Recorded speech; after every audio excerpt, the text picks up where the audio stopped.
Hello everyone, I am नवीन कुमार। और यहाँ पर एक कंपनी है जो कि गोल्डन ज्वेलरी सेगमेंट के अंदर में काम करती है। वैसे देखा जाए तो ज्वेलरी वगैरह बनाती है और बाद में रिटेलर्स को बेचती है। रिटेलर्स बाद में पब्लिक को बेचते हैं। सो बेसिकली इनका जो मॉडल है वो B2B है मोस्टली। तो ये कंपनी जो है पर्टिकुलरली अपना आईपीओ लेके आ रही है 25 जुलाई से 29 जुलाई के बीच में इनका आईपीओ खुलेगा। 199 का इन्होंने अपर बैंड सेट किया है प्राइसिंग के अंदर में। और यहाँ पर 360 करोड़ रुपए कंपनी उठाने का ट्राई करने वाली है यहाँ पर।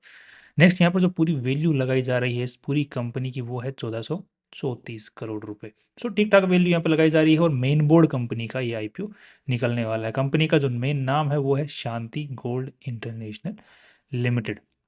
अब यहाँ पे जो इनकी मेन मोट है वो है कि इनकी जो डिज़ाइंस होती हैं वो बहुत अच्छी होती हैं और ये डिज़ाइंस को चेंज करते रहते हैं। इनके पास में अच्छा खासा स्टाफ है जो कि ज्वेलरी की अलग अलग डिज़ाइंस जिसके अंदर में स्टोन स्टडेड या फिर हीरे स्टडेड यू नो तो वो सब ज्वेलरीज वगैरह बनाती है। नेक्स्ट हम थोड़ा सा फोटोज़ भी आगे वगैरह देखेंगे। तो फोटोज़ देखते वक्त अपनी थोड़ी वाइफ्स को दूर रखें, अच्छा हो सकता है। नेक्स्ट यहाँ पर देखने को मिल रहा है कि जो पर्टिकुलर कंपनी का आईपीओ लेके आने में मदद कर रहे हैं उनका नाम यहाँ पर देखने को मिल रहा है कि Choice Capital Advisors Private Limited. So अच्छे वैल्यू लगाते हैं ये, ठीक ठाक वैल्यू यहाँ पर देखने को मिलती है इनकी द्वारा जो आईपीओ लेके आते हैं उनके अंदर में। जो मालिक लोग हैं उनके पास में 100% मालिकाना हक था before the IPO. After the IPO 75% के आसपास में ही रह जाने वाला है। दैट्स वेरी ग्रेट बिकॉज ये अपना स्टेक ज़्यादा बेचने का कोशिश नहीं कर रहे हैं यहाँ पर। और सारा का सारा पैसा जो है कंपनी के पास में जा रहा है। प्रमोटर्स भी यहाँ पर अपना स्टेक नहीं बेच रहे हैं। That's positive. नेक्स्ट, अब जितना पैसा कंपनी उठा रही है उसको देखते हुए हम थोड़ा सा आरएचपी को रीड कर लेते हैं। तो यहाँ पर जितना ज़्यादा पैसा उठा रही है उसमें एक तो नई फैसिलिटी जो मैन्युफैक्चरिंग फैसिलिटी है उसको कंपनी जो है जो जयपुर में है उसके अंदर पैसा लगाने वाली है। साथ में जो उसमें पैसे जो जरूरत पड़ने वाली ज्वेलरी वगैरह की तो उसके लिए भी पैसों की जरूरत है। तो वर्किंग कैपिटल रिक्वायरमेंट तो 200 करोड़ रुपए वहाँ खर्च करने वाली है और बाद में बाकी 17 करोड़ रुपए जो है वो लोन चुकाने में खर्च करने वाली, जिसकी वजह से नेट प्रॉफिट्स फ्यूचर में बढ़ेंगे। That's great. नेक्स्ट, यहाँ पर आज के दिन पंकज कुमार जागावत जी इस कंपनी को मेनली लीड कर रहे हैं। इन्हीं के पास में मोस्टली कंपनी का स्टेक देखने को मिल रहा है। कंपनी में कोई केस वेस यहाँ पर देखने को नहीं मिल रहे हैं। और इसकी जो शुरुआत है वो 2003 के अंदर में हो गई थी। एज ए पार्टनरशिप फर्म इसकी शुरुआत हुई थी। बाद में इसको चेंज कर दिया गया था एंड उसके बाद में प्राइवेट लिमिटेड कंपनी में कन्वर्ट किया और बाद में अभी जो आईपीओ से पैसे उठाने तो 2013 के अंदर में इन्होंने प्राइवेट लिमिटेड कंपनी में कन्वर्ट किया। 2003 से ये कंपनी चलती आ रही है। नेक्स्ट, ये काफ़ी सारे माइलस्टोन्स इन्होंने अचीव किए हैं जिनको आप लोग यहाँ पर देख सकते हैं, जिनको आप आराम से पॉज करके पढ़ भी सकते हैं कि कितनी कैपेसिटी है, कब कितनी कैपेसिटी बनी, कब इन्होंने चेंज किया अपना नाम and everything you can read over here. Next, यहाँ पर कोई कंपनी की होल्डिंग कंपनी नहीं है, ना कोई सब्सिडरी कंपनी है, ना कोई एसोसिएट कंपनी इनके पास में है। नेक्स्ट, पंकज कुमार एच जागावत जी ही इस कंपनी को मेनली लीड कर रहे हैं। उनके पास में इनकी एज भी ठीक ठाक है, मतलब नॉर्मल एज है, ज़्यादा कुछ ज़्यादा भी नहीं है और छोटी भी नहीं है। So it's experienced and not ज़्यादा बड़े।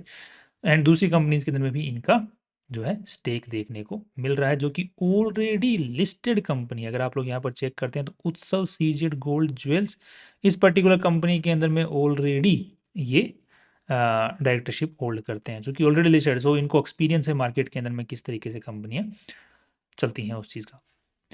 उज्जूरी ज्वेलर्स प्राइवेट लिमिटेड और दूसरी कंपनी ये नहीं है, ये वाली जो पर्टिकुलर कंपनी है इसके अंदर में वे आप उत्सव सीजेड गोल्ड ज्वेल्स लिमिटेड। और यहाँ पर उत्सव CZ gold jewels limited.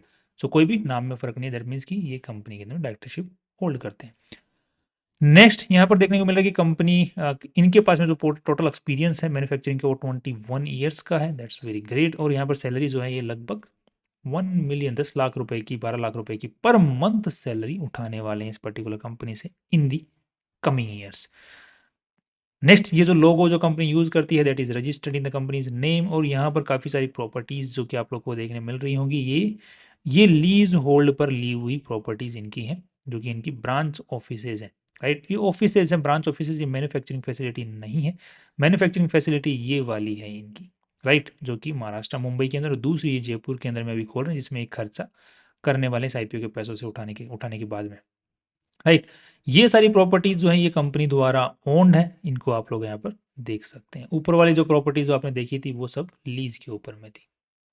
Right, next, यहाँ पर हम लोग देख पाएंगे कंपनी जितना मार्केटिंग पे खर्चा करती है उनके टोटल रेवेन्यू जो जितना एक्सपेंस होता है कंपनी का, उस एक्सपेंस के मुकाबले जो जितना कंपनी मार्केटिंग पे खर्च करती है वो सिर्फ 0.11% है। That's great. कंपनी में आज के दिन 222 एम्प्लॉइज काम करते हैं और 100 जो है वो कॉन्ट्रेक्चुअल बेसिस पे भी काम करते हैं। सो दे हैव ए सिग्निफिकेंट, अच्छा खासा इनके पास में वर्कफोर्स भी आज के दिन देखने को मिल रहा है। मोस्टली कंपनी के अंदर में जो ज्वेलरी बनती है उसमें स्टोन्स का भी यूज होता है, एलॉयज का भी यूज होता है, बट गोल्ड बार्स का मोस्टली यूज होता है। राइट। सो मोस्टली गोल्ड की ज्वेलरी कंपनी बनाती है। That's great. ये आप ज्वेलरी की फोटोज आप लोग देख सकते हैं, बड़ी ब्यूटीफुल है, काफ़ी beautiful bangles, jewellery and everything. Next यहाँ पर देखने को मिल रहा है कि इनका जो सेल आ रहा है, रेवेन्यू आ रहा है, वो नॉर्थन इंडिया से भी आ रहा है। मोस्टली साउथ इंडिया से इनकी सबसे ज़्यादा सेल आ रही है, तमिलनाडु और आंध्र प्रदेश से। और उधर जो ज्वेलरी का जो क्रेज़ है ये भी बहुत ज़्यादा है। इसके अलावा इंडिया के बाहर से एक्सपोर्ट भी हो रहा है यूएई वगैरह में, बट ज़्यादा नहीं है। यहाँ पर कंट्री के कौन कौन से हिस्से में इनके कस्टमर्स अवेलेबल उनकी आप इन्फॉर्मेशन देख सकते हैं। और यहाँ पर टॉप 10 कस्टमर से इनका 34% रेवेन्यू है, जो कि डिक्रीजिंग ऑर्डर में पिछले साल के मुकाबले। That's again great. Now let's see कि इनकी जो आरएचपी है उसके अंदर में हमें बैलेंस शीट है, बैलेंस शीट में हमें क्या देखने मिलता है। इनकी उससे पहले वेबसाइट दे लेते हैं। वेबसाइट को आप लोग यहाँ पर चेक कर सकते हैं, इनके प्रोडक्ट्स को भी आप लोग यहाँ पर चेक कर सकते हैं। They have great products. I think आदमियों का ना मन कर जाए अपनी वाइफ्स को देने का, या फिर गर्लफ्रेंड्स को देने का, या अपने पार्टनर को देने का। राइट। मत देखो भाई, इतना खर्चा हो जाएगा। चलो तो नेक्स्ट हम लोग थोड़ा सा बैलेंस शीट को रीड कर लेते हैं, 1 सेकेंड। सो यहाँ पे अगर देखा जाए तो टोटल पैसा इस पूरी कंपनी के अंदर में 419 करोड़ रुपीस लगे हुए हैं, जिसमें से इन्वेस्टर्स का जो पैसा है लगभग 150 करोड़ रुपए के आसपास में लगा हुआ है। इन्वेस्टर्स का पैसा वो माना जाता है जो कि इन्वेस्टर्स ने लगाया है, या फिर अभी तक जो कमा कमा के कंपनी ने इकट्ठा किया है, दैट इज इन्वेस्टर्स का पैसा। यहाँ पर नेक्स्ट देखा जाता है तो उधारी काफ़ी अच्छी खासी है, बट यहाँ पर उधारी is not a main concern, because golden है, गोल्ड के अंदर में उधारी क्या ही फर्क पड़ता है ज़्यादा। बट ये स्टिल कई बार कहते हैं नेट प्रॉफिट जो मार्जिन्स होते हैं उनके अंदर में काफ़ी असर देखने को मिल जाता है, बिकॉज अगर इन्वेंट्री रह जाती है और गोल्ड का प्राइसेस गिर जाते हैं, जिसकी वजह से कई बार देखने को मिल जाता है, बट नॉट ए सिग्निफिकेंट यहाँ पर कुछ ज़्यादा असर देखने को मिलता है। That's great. अगेन कोई दिक्कत नहीं है वहाँ पर भी। एंड यहाँ पर जो पैसा है मेनली किस में लगा हुआ है, इन्वेंट्री के अंदर में 148 करोड़। और cash trade receivables is great concern over here. Trade receivables में इनका अच्छा खासा यहाँ पर पड़ा हुआ है, क्योंकि इनका जो काम है वो B2B सेगमेंट में मेनली चलता है। तो रिटेलर्स को बेचते हैं, बाद में रिटेलर्स पब्लिक को बेचते हैं। तो स्टिल लेट्स सी कि इनके कितना मार्जिन निकाल ले पा रहे हैं। तो यहाँ पर देखने को मिल रहा है कि कंपनी का रेवेन्यू जो है हर साल बढ़ता जा रहा है। यहाँ पे लगभग 700 करोड़, यहाँ पर फिर ओके 750 करोड़, यहाँ पर 725 करोड़, और यहाँ पर 1100 करोड़ के आसपास में कंपनी का रेवेन्यू पहुंच जा रहा है। और कंपनी का जो ऑपरेटिंग मार्जिन है, ऑपरेटिंग मार्जिन क्या होता है, ये कंपनी ने कितना रॉ मटेरियल यूज़ किया है रेवेन्यू के मुकाबले, तो वो मार्जिन जो है ऑपरेटिंग मार्जिन निकल के आ रहा है लगभग 9% के आसपास का ऑपरेटिंग मार्जिन निकल के आ रहा है। That's great by the way. क्योंकि यूजुअली क्या होता है, रिटेलर्स जो निकाल ले पा रहे हैं, पब्लिक को जो बेचने वाले जो लोग हैं, जैसे बड़ी बड़ी कंपनियां जो शोरूम खोल के बैठी, वो लगभग 6-7% के आसपास में निकाल ले पा रही हैं, और ये रिटेलर्स को बेच के 9% निकाल ले पा रहे हैं। That's great. राइट। तो अब इनका जो मेन गेम है वो, जैसे कि हमने देखा है कि इनकी जो मोस्ट ऑफ द ज्वेलरीज हैं उनके अंदर में स्टोन स्टडेड है, या तो वो हीरा है या फिर कोई दूसरे स्टोन्स हैं। तो इस टाइप के ज्वेलरी जो होती है ना, स्टोन्स का हीरो का इतना ज़्यादा मोल नहीं होता। वो कस्टमर जो खरीदता है उसके लिए मोल है, बट जो कस्टमर वापस बेचने जाएगा, हीरे निकाल के फेंक के फिर देते हैं वो ज्वेलरी का जो मोल लगाते हैं। तो मोस्टली इनके भी वहीं पर है, वो डिज़ाइनिंग का गेम है, डिज़ाइनिंग में खेल रहे हैं और हीरो के अंदर में कमा रहे हैं मेनली। इनका रेवेन्यू वहाँ से आ रहा है। राइट। तो मेरी जो पर्सनल राय यही रहती है कि अगर आप लोग इन्वेस्टमेंट और ज्वेलरी दोनों देख रहे हैं तो हीरो को साइड करके फिर ज्वेलरी खरीदें, या फिर पूरी की पूरी गोल्ड में ही जो बनी हुई ज्वेलरी है उसको खरीदें, ना कि हीरे का मोल अलग से फालतू के वेट के अंदर में लगवा के अपना कुछ खुद जेब को चूना लगवाएं। तो that's not a great thing. Next यहाँ पर देखने को मिला कि 8-9% दैट्स अच्छा खासा ही निकाल ले पा रहे हैं ऑपरेटिंग प्रॉफिट, और नेट प्रॉफिट जो है लगभग 55 करोड़ के आसपास में निकाल ले पा रहे हैं। That's again good. राइट। सो अब आने वाले टाइम के अंदर में इनका जो है नेट प्रॉफिट्स बढ़ेगा, बिकॉज ये लोन्स भी चुकाने वाले हैं। तो फाइनेंस कॉस्ट के अंदर में लगभग 1.5-2 करोड़ का फर्क पड़ेगा यहाँ पर, जिसकी वजह से ये जो नेट प्रॉफिट्स हैं वो 55 करोड़ से 56-57 करोड़ के आसपास में पहुंच जाएंगे। एंड यहाँ पर जो नई फैसिलिटी भी ये खोल रहे हैं, साथ में ध्यान रखिए कि इनकी जो ऑलरेडी फैसिलिटी जो खुली हुई है वहाँ से भी इनका अच्छा खासा प्रोडक्शन अभी तक बाकी पड़ा है। मतलब वहाँ पर अभी कैपेसिटी यूटिलाइजेशन पूरा नहीं हो रहा है। लगभग 58-60% के आसपास का कैपेसिटी यूटिलाइजेशन हो रहा है। बट बिकॉज जयपुर जो है वो एक ज्वेलरी हब है, एंड तो जिसकी वजह से इन्होंने वहाँ पर भी हाउस खोला है, तो जिसकी वजह से इनको काफ़ी सहूलियत मिलेगी। बट आई थिंक इनके पास में ऑलरेडी कैपेसिटी अच्छी खासी पड़ी है, सो फ्यूचर में इनको एक्सपेंड करने की भी ज़रूरत नहीं पड़ने वाली है। So that's again great for these people. Still अब इनके पास में सिर्फ रेवेन्यू ही बढ़ाना है इनको, और कुछ ज़्यादा खर्चा इनके पास में होने वाला नहीं है, राइट। सो अब इनका दूसरी चीज़, कंपनी का जो आज के दिन एम्प्लॉय बेनिफिट एक्सपेंसेस अगर वो लोग चेक करते हैं तो वो लगभग 5 करोड़ के आसपास में ही देखने को मिल रहा है।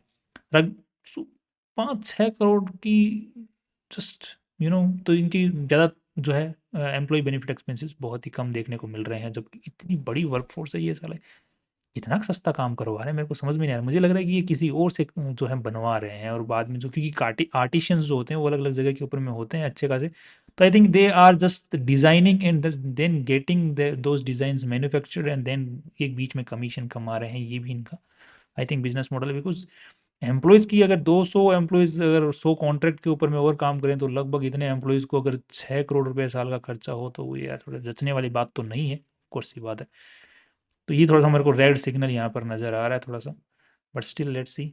55 करोड़, 55 करोड़ 56, तो लगभग इसी के हिसाब से हम पी रेशियो निकालने की कोशिश करते हैं एक बार।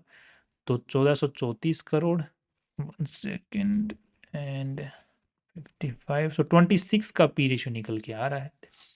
दूसरों अगर कंपेयर करके देखते हैं तो इसका है 21 का, इसका आरबीजी ज्वेलर्स का है 14 का, और इस पर्टिकुलर कंपनी का स्काई गोल्ड का 37 का। सो मोस्टली देखा जाए तो इन्होंने जो अपनी वैल्यू लगाने की कोशिश की है based on today's facts is ज़्यादा, इन्होंने ज़्यादा वैल्यू लगाई है अपनी। दूसरी चीज़, अभी हमने चेक किया कि आरबीजेड ज्वेलर्स जो है इन्होंने बहुत सिग्निफिकेंट मूव रिसेंटली दिया था, पिछली बार दिया था जब हमने इसके ऊपर रिसर्च किया, तो उसके बाद में इसमें अच्छा खासा मूव आया था। उसके बाद वापस इनके अंदर में डाउनफॉल आ गया और वापस उसी लेवल पे पहुंच गया। तो इफ़ यू वांट कि इसके ऊपर रिसर्च की जाए, सो एटलीस्ट 15 लोग अगर बोलते हैं तो इसके ऊपर में हम डीप रिसर्च करेंगे, और फ्यूचर में अगर इसमें कोई वैल्यू नज़र आती है या नहीं उस पर भी चर्चा करने की कोशिश करेंगे, राइट। नेक्स्ट, एंड अब जो फाइनल व्यू बनाना है तो उससे पहले हम लोग पीवी रेशियो एक बार देख लेते हैं। तो 152 करोड़ रुपीज़ इसमें ऑलरेडी लगे हुए हैं। दैट मीन्स कि 152, 150 करोड़ की तो इसकी ऑलरेडी नेटवर्थ है, और 360 और उठाने वाले हैं, तो लगभग 400, 500 के हिसाब से देखा जाए तो 3 का पीवी रेशियो निकल के आता है। 3 के पीवी रेशियो को कंपेयर करते हैं तो इसका है 4 का, इस पर्टिकुलर कंपनी का है 2.3 का, और इसका है 7 का। सो इन्होंने पीवी रेशियो के हिसाब से भी जो वैल्यू लगाई है वो एट पार लगाई है। सो ज़्यादा क्रीम यहाँ पर इन्वेस्टर्स के लिए छोड़ी नहीं है बेसिकली देखा जाए तो। एंड इनके net margins are good, but still growth भी इनकी अच्छी खासी है। एंड इन कंपनी में भी एक बार देख लेते हैं इनकी ग्रोथ कैसी, जैसे उत्सव सीजेड है, ये इन्हीं के जो डायरेक्टर हैं, जो मेन डायरेक्टर हैं इनके, इसमें भी पर्टिकुलर डायरेक्टरशिप होल्ड करते हैं। तो इसको क्या वैल्यू दे रखी है मार्केट ने, तो इसके हिसाब से वैल्यू लगाई है, तो इन्होंने जो वो कंपनी है इस कंपनी के मुकाबले ज़्यादा वैल्यू लगाने की कोशिश की गई है। सो क्रीम नहीं बची है बेसिकली देखा जाए तो, राइट। 15 करोड़, ओके, 15 करोड़, 15 करोड़ से ठीक है। तो यहाँ पे भी ग्रोथ अच्छी खासी इसमें नज़र आ रही है, 285, 360, और इसमें भी अच्छी खासी ग्रोथ है। स्टील मार्केट ने इसको इतनी वैल्यू देखी, तो इसको ज़्यादा वैल्यू क्यों देगा।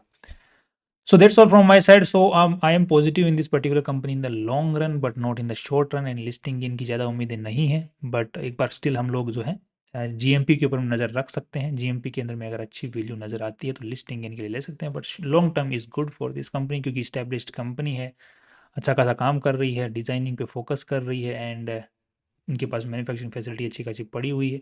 सो that's these are positive things about this particular company. और इनका रेवेन्यू और जो ऑफिसेज हैं काफ़ी ज़्यादा इनके ओन्ड भी देखने को मिल रहे हैं, काफ़ी बिना ओन्ड भी हैं, काफ़ी ओन्ड है, right. That's all from my side. कल फिर मिलते हैं नई वीडियो के साथ में। Finally see you tomorrow.